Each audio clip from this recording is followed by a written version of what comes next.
आज लातूर येथे सहकारी संकुलाचे भूमिपूजन उत्साहात संपन्न। सहकारी क्षेत्राला बळकटी देण्यासाठी राज्य शासन कटिबद्ध। सहकार मंत्री बाबासाहेब पाटील। सहकार चळवळ ही आपल्या राज्यांची वेगळी ओळख आहे। राज्यातील लाखो संसार सहकारामुळे उभे आहेत। बदलत्या काळानुसार सहकारांचे स्वरूप बदलत असून या क्षेत्राला अधिक बळकट करण्यासाठी राज्य शासन प्रयत्नशील असल्याचे सहकार मंत्री बाबासाहेब पाटील यांनी सांगितले। तसेच सहकारी चळवळीने ग्रामीण भागासह संपूर्ण राज्यांच्या प्रगतीला मोठा हातभार लावला आहे। सहकार क्षेत्रात अग्रेसर असलेल्या लातूर जिल्ह्यातील सहकारी संस्था व बँकांना अधिक सक्षम करण्यासाठी आणि सहकार विभागांच्या सर्व सेवा एका छताखाली उपलब्ध होण्यासाठी सहकार संकुल उपयुक्त ठरेल असा विश्वास जिल्ह्याचे पालकमंत्री शिवेंद्रराजे भोसले यांनी व्यक्त केला आहे।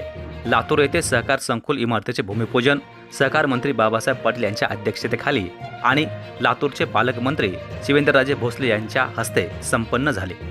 या कार्यक्रमाला आमदार विक्रम काळे, जिल्हा परिषद अध्यक्षा उषाताई पाटील तळेगावकर, लातूरच्या महापौर जयश्रीताई सोनकांबळे, नगरसेवक विक्रांत गोजमगुंडे, जिल्हा परिषद उपाध्यक्ष दयानंद सूरवंशे, समाज कल्याण सभापती उत्तमराव माने, अहमदपूर पंचायत समिती सभापती सूरजभाई पाटील, विभागीय निबंधक नानासाहेब चव्हाण, जिल्हा उपनिबंधक VL पोतलगे, सार्वजनिक बांधकाम विभागाच्या प्रमुख अभियंता रूपा राऊळ, अधीक्षक अभियंता बाळासाहेब थोरात यांच्यासह पदाधिकारी अधिकारी मोठ्या संख्येने उपस्थित होते। एसडी न्यूज 14 साठी धर्मपाल सर्वदे, अहमदपूर, लातूर।